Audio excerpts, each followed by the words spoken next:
Hello అండి. Welcome to our channel. నేను మీ సిరి. ఈరోజు మనం చెప్పుకోబోయే కథ ప్రియానిదాన్ని పార్ట్ 79. ఇక కథలోకి వెళ్ళిపోదాం. రిషి, మీ డాడీకి తెలిస్తే నన్ను చంపేస్తాడు. అసలు మీ ఇద్దరి మధ్య సమస్య ఏంటి? ఎందుకు విడాకులు తీసుకోవాలనుకుంటున్నారు అని అడిగారు ఆయన. అంకుల్, మా ఇద్దరికి సెట్ అవ్వట్లేదు అన్నాడు రిషి. ఓహో, ఈ లాయర్ కూడా తెలిసిన వాళ్ళే అనుకున్నాను నేను. నన్ను క్వశ్చన్ చేయని చెప్తా, నిన్ను అడ్డంగా బుక్ చేస్తా అనుకుని పళ్ళు నూరుకున్నాను. సెట్ అవ్వట్లేదు అంటే అని అడిగారు లాయర్ గారు. మా ఇద్దరి మధ్య అండర్స్టాండింగ్ లేదు అంకుల్ అన్నాడు రిషి నన్ను ఒకసారి చూసి ఆయన్నే చూస్తూ. ఏమ్మా, నీది కూడా ఇదే సమాధానమా అని అడిగారు. అవును, మా ఇద్దరిది సమాధానం ఇదే వెంటనే చెప్పాడు రిషి. నువ్వాగు అని తనతో చెప్పి నా వైపు చూశాడు ఆయన. చెప్పమ్మా, మీది కూడా ఇదే సమాధానమా అని అడిగారు. తన వైపు చూశాను నేను. నన్నే చూస్తున్నాడు రిషి. అవునండి అన్నాను చూపులు తిప్పేసుకుంటూ. ఇద్దరికి ఇద్దరు సరిపోయారు. రిషి, నేను విడాకులు ఇప్పిస్తాను. మీ నాన్నకి నువ్వే చెప్పుకోవాలి. మా ఫ్రెండ్షిప్ మధ్యలో డిస్టర్బ్ అవడం నాకు అస్సలు ఇష్టం లేదు అన్నారు ఆయన. మీరు ప్రాసెస్ స్టార్ట్ చేయండి అంకుల్, నేను డాడీతో మమ్మీతో మాట్లాడతాను అన్నాడు రిషి. సరే, ఇద్దరు సంతకాలు పెట్టేస్తే నేను మిగతా విషయం చూస్తాను అని అన్నారు ఆయన. రిషి సైన్ చేసిచ్చాడు. ఆ పేపర్ల కట్ట నా ముందుకు తోశాడు. నేను తన వైపే చూస్తూ పెన్ అందుకున్నాడు. సైన్ చేయాలంటే నా చెయ్యి వణుకుతోంది. త్వరగా పెట్టేస్తే అంకుల్ వెళ్ళిపోతారు అని అన్నాడు రిషి. సరిగ్గా అదే సమయంలో రిషిబాబు అని అంటున్న శాంతమ్మ పిలుపు వినిపించింది. రిషి మా దగ్గర నుంచి మెట్ల వైపుకి వెళ్ళాడు. అక్కడి నుంచి మళ్ళీ వేగంగా మా దగ్గరికొచ్చి, మై గాడ్ అంకుల్, మా మమ్మీ వస్తుంది, నేను సైన్ చేయించి మీకు పంపిస్తాను అంటూ ఆ పేపర్లు గబుక్కున తీసుకొని అక్కడి నుంచి మా గదిలోకి వెళ్ళిపోయాడు రిషి. ఆయన కూడా హడావుడిగా కిందకి వెళ్ళిపోయాడు. గట్టిగా ఊపిరి తీసుకున్నాను నేను. అక్కడి నుంచి మెట్ల దగ్గరికి వచ్చాను. పైనుండే కిందకి చూడగానే అత్తయ్య లాయర్ గారితో ఏదో మాట్లాడుతూ ఉంది. ఆయన అక్కడి నుంచి వెంటనే వెళ్ళిపోయారు కూడా. ఆవిడ పైకి రావడంతో నేను గదిలోకి వెళ్ళిపోయాను. అప్పుడే రిషి ఆ పేపర్లు భద్రంగా దాచిపెట్టాడు. నాకు ఎదురుపడ్డాడు. రిషి గదిలో నుంచి బయటకు వెళ్ళిపోయాడు. రిషి, సుదర్శన్ అంకుల్ ఎందుకొచ్చారు అని అంటున్న ఆవిడ మాటలు గట్టిగా వినిపిస్తున్నాయి నాకు. వాళ్ళు గది బయటే ఉన్నట్టు నాకు అర్థమైంది. ఇటు వెళ్తూ వెళ్తూ వచ్చారులే రిషి సమాధానమిచ్చాడు. నిజంగా అంతేనా, లేకపోతే ఏదైనా దాస్తున్నావా అని ఆమె అనుమానంగా అడుగుతుంటే, అమ్మా, నేనేం దాస్తాను, ఆయన ఏదో పని మీద వెళ్ళి వస్తూ ఇటొచ్చారు, దానికి నన్నేం చేయమంటావు అని రిషి విసుక్కున్నాడు. రిషి, ఒకవేళ ఆయన్ని విడాకుల కోసం పిలవలేదుగా అని అడిగిందామె. ఆమె అడుగుతున్నప్పుడు ఆమె స్వరం కాస్త మారిపోయింది. రిషి మౌనంగా ఉన్నాడు. పాపంరా అవని, ఇలా చేయకు రిషి అని ఆమె చెప్తోంది. అమ్మా ప్లీజ్, ఆ టాపిక్ ఆపుతావా అని విసుక్కున్నాడు రిషి. నువ్వైతే అలా చేయబోవు అనుకుంటున్నా. ఏదైనా స్టెప్ వేసే ముందు ఒకసారి రాహిణి మాటలు గుర్తు చేసుకో. పోయే ముందు నీ సంతోషం కోసం తాపత్రయపడింది. అవనిని నీ జీవితంలోకి ఎందుకు తీసుకొచ్చిందో గుర్తులేదా? ఇందులో నాది కూడా మహాపాపం ఉంది. ఏమీ తెలియని అమాయకురాల్ని భయపెట్టి బెదిరించి నీకిచ్చి పెళ్లి చేశాను. దయచేసి తనని బాధపెట్టి ప్రయత్నం చేయకు రిషి. సన్నగా ఆమె ఏడుస్తున్న శబ్దం వినిపిస్తోంది నాకు. అమ్మా ప్లీజ్ ఏడవకు, అతను సర్ది చెప్తున్నాడు. చెయ్యవు కదా అలా నువ్వు అని అడిగింది ఆవిడ. సరే, నువ్వు ఏడవకు. ఇప్పుడు వచ్చావేంటి, ఏదైనా ముఖ్యమైన విషయమా అని అడిగాడు మాట మార్చేస్తూ. ఊరికే అవని ఎలా ఉందో చూద్దామని. సరిగ్గా చూసుకుంటున్నావా లేదా, లేకపోతే నీ దారిని నువ్వు పోయి బాధ పెడుతున్నావా? అక్కడికి రమ్మంటే రావు, మేము వస్తాను అన్నా వద్దంటావు. నీ మీద నాకు ఏమాత్రం నమ్మకం లేదు, అందుకే చూద్దామని వచ్చాను అంది ఆవిడ. లోపల ఉంది, వెళ్ళి మాట్లాడు అన్నాడు తను.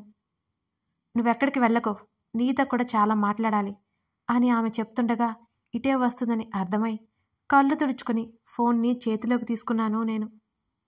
అప్పటికే వారగా తెరిచి ఉన్న తలుపు ఇంకాస్త తెరుచుకుంది. తల ఎత్తి చూశాను. ముఖం మీద నవ్వు పులుముకొని నా దగ్గరకొచ్చింది. ఒంట్లో బావుందా అవని? ఆవిడ నాకు కాస్త దూరంలో కూర్చొని అడుగుతుంటే, బావుంది అన్నాను నేను మెల్లిగా. ఆ రోజు నాకు అసలు విషయం చెప్తే నేను ఇష్టంగా పెళ్లి చేసుకునేదాన్నేమో రిషిని. మా మధ్య ఉన్న ఎక్కడ దూరపు బంధుత్వం ఇంకా బలపడేదేమో. ఆమెను చూస్తుంటే నాకు విపరీతమైన జాలి కలిగింది. పశ్చాత్తాపం మించిన ప్రాయశ్చిత్తం ఇంకేముంటుంది అనిపించింది. ఆమె ఇవన్నీ చేసింది రిషి కోసం, రాహిణి కోసమే. అవని, ఒకటి అడుగుతాను చెప్తావా అని అడిగింది ఆవిడ. ఆమె అడగడంతో ఏంటి అన్నట్టు చూశాను నేను. రిషి మీద కోపం పోయిందా అని అంటున్న ఆవిడ మాటలకి క్షణకాలం ఆశ్చర్యపోయినా అంతలోనే సర్దుకున్నాను. ఈమెకు ప్రతి క్షణం కొడుకు గురించే ఆలోచనేమో. కోపం ఏం లేదు అన్నాను ఆతృతగా నన్నే చూస్తున్న ఆవిడతో. రిషి అంటే నీకు ఇష్టమేనా అని ఆమె అడుగుతుంటే నాకేం చెప్పాలో అర్థం కాలేదు. ఈవిడతో మాట్లాడాలని ఉంది, కానీ మాట్లాడకుండా ఏదో ఆపేస్తోంది నన్ను. మీరేం భయపడకండి, మీ అబ్బాయిని వదిలి నేను ఎక్కడికి వెళ్ళను. తనకి కాస్త టైం కావాలి కదా, చూస్తున్నాను అని ఆవిడకి ధైర్యం చెప్పాను. చాలా సంతోషం. రిషి మీద ఏదైనా కోపం ఉంటే దానికి తప్పు నాది. దయచేసి నా కొడుకును వదిలేకు. ఆవిడ నా చేతులు పట్టుకొని ఏడ్చేసింది. అయ్యో ప్లీజ్ ఏడవకండి. చెప్పాను కదా తనను వదిలే ప్రసక్తే లేదని. మీరు కంగారు పడకండి. ఆవిడ చేతి మీద నా చెయ్యి వేస్తూ చెప్పాను. ఆవిడ కళ్ళు తుడుచుకుంది. ఇందాక లాయర్ సుదర్శన్ వచ్చారు. ఆయన విడాకులు ఇప్పించడంలో తిట్ట. ఇంకోసారి ఇంటికి వస్తే నాకు కాల్ చేయి, హెచ్చరించినట్టు చెప్పింది మా అత్తగారు. నేను తల ఊపాను. ఆయన వచ్చింది అందుకే అని ఎవరికి తెలియదు కదా. ఏదేమైనా మంచి టైంలోనే వచ్చారు అనుకున్నాను. లేకపోతే నా చేత రిషి ఖచ్చితంగా సంతకం పెట్టించేవాడే. నాతో ఇంకాసేపు మాట్లాడి వెళ్ళిపోయింది. ఆ మాటల్లో తెలిసింది నా తమ్ముడు అక్కడ బాగానే ఉంటున్నాడని. రిషి మరో గంట తర్వాత గదిలోకి వచ్చి నేను సైన్ చేయవలసిన పేపర్లు తీసుకొచ్చాడు. నేను సంతకం పెట్టను అని గట్టిగా చెప్పాను కాస్త. నా వైపు నొసలు ముడివేసి చూశాడు. అదేంటి, ఇందాక పెడుతున్నావు కదా, మళ్ళీ ఇప్పుడు పెట్టను అంట అని విసుగ్గా అడుగుతూ నా వైపుకొచ్చాడు. ఇప్పుడు కూడా పెట్టేదాన్ని కాదు, అప్పుడు కూడా పెట్టేదాన్ని కాదు. నీలాగా మాటలు మార్చను నేను. ఒకటే మాట మీద ఉంటా. పిచ్చి పిచ్చి వేషాలు లేకుండా మర్యాదగా సంతకం పెట్టు. ఆ పేపర్ల కట్ట నా ముందు పడేశాడు. పెట్టనంటే పెట్టను. అప్పుడు కూడా మౌనంగా ఎందుకున్నానో తెలుసా? ఆయన ముందు నువ్వు తక్కువ కాకూడదని. లేకపోతే ఆయనకే చెప్పేసేదాన్ని నాకు విడాకులు వద్దు అని గట్టిగా అరిచాను. మర్యాదగా సంతకం పెట్టు. నా రెక్క పట్టుకుని లాగి పెన్ నా వైపు విసిరాడు. సంతకం పెట్టను అని చెప్పాను కదా. నేను అంతే ఆవేశంగా అన్నాను తనతో. ఏం చేయలేను అనుకుంటున్నావా? తనంత గట్టిగా మాట్లాడడంతో ఉలిక్కిపడ్డాను నేను. వెంటనే బెడ్ మీద నుంచి దిగి, ప్లీజ్ అర్థం చేసుకో, నాకు ఒకే ఒక అవకాశం ఇవ్వు. అప్పుడు కూడా నేను నీకు కరెక్ట్ కాదు అనిపిస్తే నేనే వెళ్ళిపోతాను ప్లీజ్. తనని చేతులు జోడించి రిక్వెస్ట్ చేశాను. సంతకం పెట్టకపోతే నాలో రాక్షసుని చూస్తావు, నన్నే సూటిగా చూస్తూ అన్నాడు రిషి. నువ్వేం చేసినా నేను పెట్టను అని అంతే గట్టిగా అరిచాను.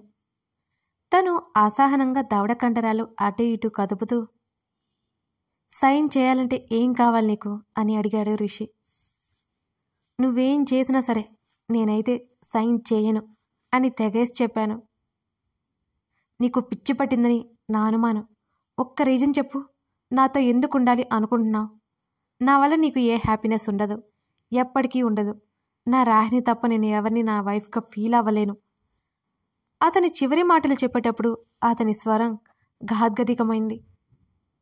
తనంతగా చెప్పాక నాకు ఇంకేం మాట వస్తుంది?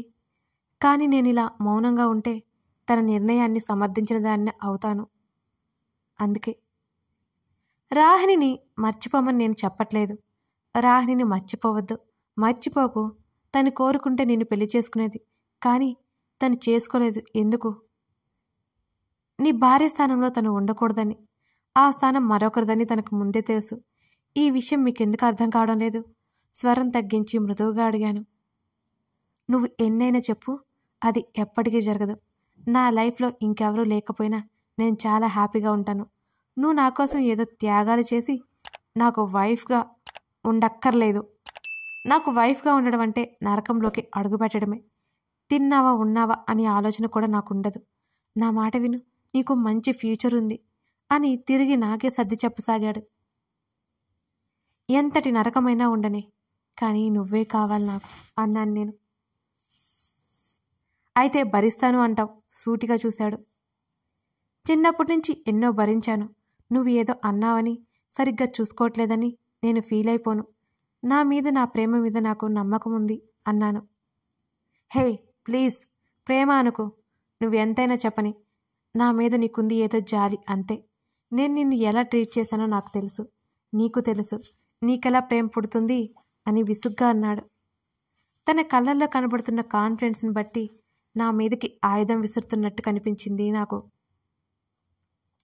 నిజమే, ఒప్పుకుంటాను. కానీ వీటన్నిటితో పాటు నీ మీద ప్రేమ కూడా నిజం అన్నాను నేను అంతే స్థిరంగా. అంటే ఫైనల్లీ ఏదేమైనా నా వైఫ్గా ఉండాలి అనుకుంటున్నావు అంతేనా అని అడిగాడు.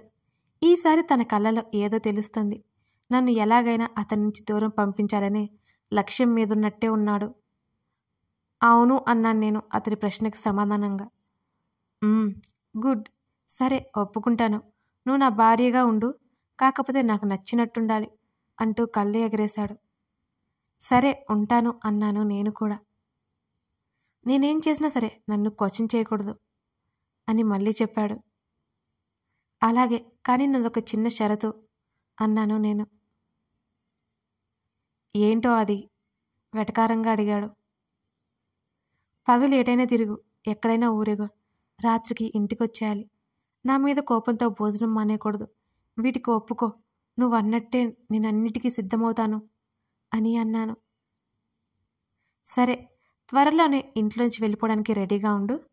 వీడు నాకొద్దు అని నువ్వే పారిపోతావు అని అన్నాడు రిషి.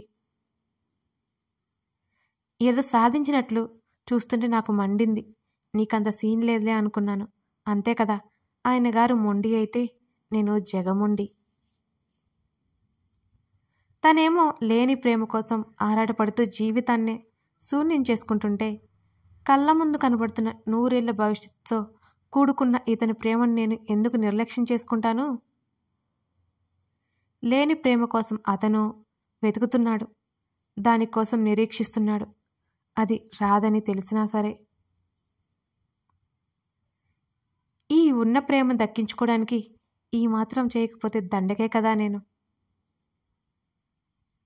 ఇందాక అడిగావు కదా, నీ మీద నేను ఏమాత్రం ఇష్టం చూపించలేదు, ప్రేమ చూపించలేదు, ఎలా నచ్చాను అని. ప్రేమకు క్షమించే గుణం ఉంటుంది, అది తెలుసా? ఎన్ని మనస్పర్ధలు వచ్చినా ప్రేమ ఉంటే అవన్నీ తీరిపోతాయి. ఆ మాత్రం నీకు తెలియకుండా ఉండదు కదా. నువ్వు దీనిలో ఎక్స్పర్ట్ కదా అన్నాను సన్నగా నవ్వుతూ. పోయి పని చూసుకో, విసుగ్గా వెళ్ళబోతుంటే.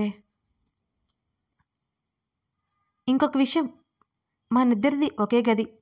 ఆ మాటకి చురుగ్గా చూశాడు రిషి. ఏం ఇదో రూమ్లో ఉంటే టెంప్ట్ అయిపోయి ఒప్పేసుకుంటా అని భయపడుతున్నావా అని కళ్ళు ఎగరేశాను నేను. తెల్లగా ఉన్నంత మాత్రాన అందం ఉన్నట్టు కాదు అన్నాడు కళ్ళు చిట్లించి చూస్తూ. ఇదే గుర్తుపెట్టుకో, ఫ్యూచర్లో నువ్వే పొగుడుతావు నన్ను అన్నాను ఈసారి నింపాదిగా చూస్తూ. ఏడ్చావులే అని అక్కడి నుంచి తలుపు వైపు కదిలాడు రిషి. హలో మాస్టారు, రాత్రి అయిపోయింది, ఇక ఎక్కడికి అని అడిగాను నేను. నేనేం ఇంట్లో నుంచి పారిపోవట్లేదు అని అక్కడి నుంచి వెళ్ళిపోయాడు బయటికి.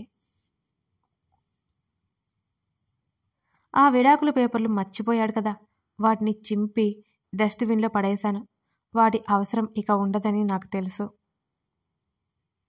నా ప్రేమ నాకు కావాలి, అది నా పోరాటం. నా సంకల్పంలో స్వార్థం ఉందో లేదో తెలియదు, కానీ సంకల్పించుకున్నాను, జరిగి తీరుతుంది అని నమ్ముతున్నాను. నాకు పెళ్ళి అవ్వకముందు బోలెడన్ని కోరికలు. నా తమ్ముణ్ణి సెటిల్ చేసి పెళ్లి చేసుకోవాలనుకున్నాను నేను. అన్నిటికంటే ముద్దు ఉద్యోగం మానేయాలనుకున్నాను. ఆ తర్వాత నా భర్త ప్రేమలో తలమునకలైపోవాలనుకున్నాను.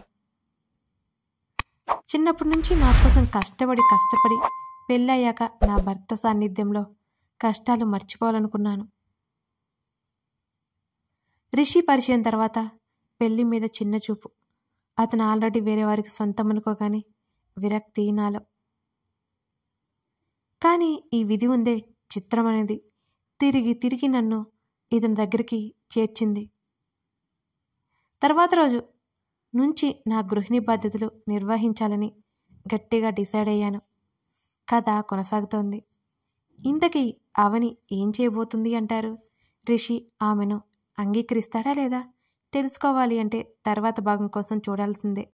మీ బోలెడన్ని లైక్స్, మీ కామెంట్స్ కోసం నేను ఎదురు చూస్తూ ఉంటాను.